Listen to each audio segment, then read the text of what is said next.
This is David Hawkins, DHI Enterprises, and I'm really pressed for time because tomorrow I'll be headed off to Photokina to cover all of these new cameras. So I need to print out my tickets and my boarding pass.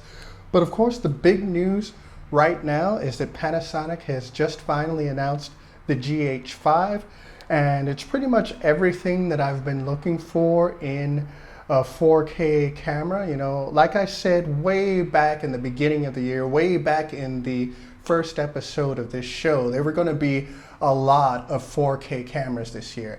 And that was right. There was later the GX8 and the G7 and the A6300 and the XT2 and of course the 5D Mark IV, and there's still more coming. We don't even know how many cameras are going to have 4K, but my point was that, like, you know, 4K wasn't anything to get excited about. I wanted a 4K in some sort of a DSLR or mirrorless format that sort of reached what the video cameras were able to do. And that's sort of what Panasonic has just announced. You know, they have announced the first compact mirrorless or DSLR style camera that does 4K and 60p.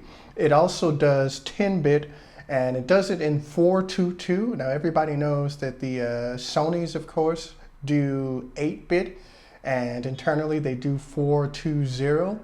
And so it's a big deal that this camera is going to be able to do 422 internally at 10 bits, and that's going to be huge when it comes to exporting and color grading and even doing, like, you know, basic corrections. I know a lot of people, you know, buy these cameras and they just use the video and put it straight on YouTube or something like that. But if you're doing anything more serious, like if you're making indie films or high quality music videos, then being able to like color grade at 10 bits as opposed to 8 bits is a really huge deal. They're also going to have a 6K photo mode that's going to replace the 4K photo mode. So I'm guessing that'll probably be somewhere in the neighborhood of 12 megapixel burst stills as opposed to the 8 megapixel burst stills that you would get with the 4K photo mode that's currently found in the G7 and the GX8 and the GX80 and all those other cameras. So that's nice, but of course the big news is 4K 60p 422 10-bit. I'm looking forward to it, and I'll be at Photokina and I'll have a chance to try that. I also want to have a look at the Fuji XT2.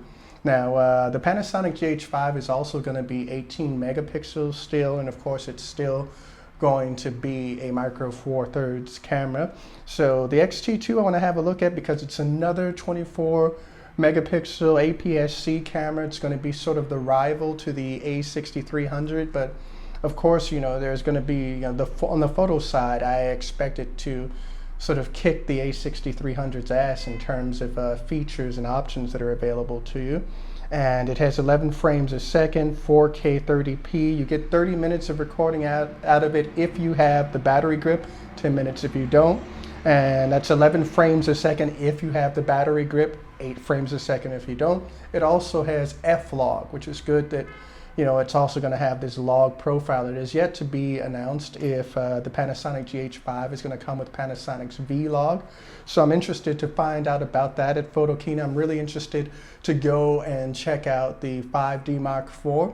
I'm interested to see if that has a Canon log or some sort of a log profile, and I'm interested to find out about file sizes and stuff like that. So if they allow us to use our memory cards, then I'm definitely going to check that out. I'm definitely going to see, you know, what the video footage from all of these cameras is like, and I'll probably be putting up a different video every day of Photokina so you can sort of see things through my eyes, and, you know, we'll see who we bump into while we're out there. So that's really all the time that I have now. I gotta get back to packing. I don't even have a toothbrush packed yet, and I'll see you guys tomorrow at Photokina. Thanks for watching.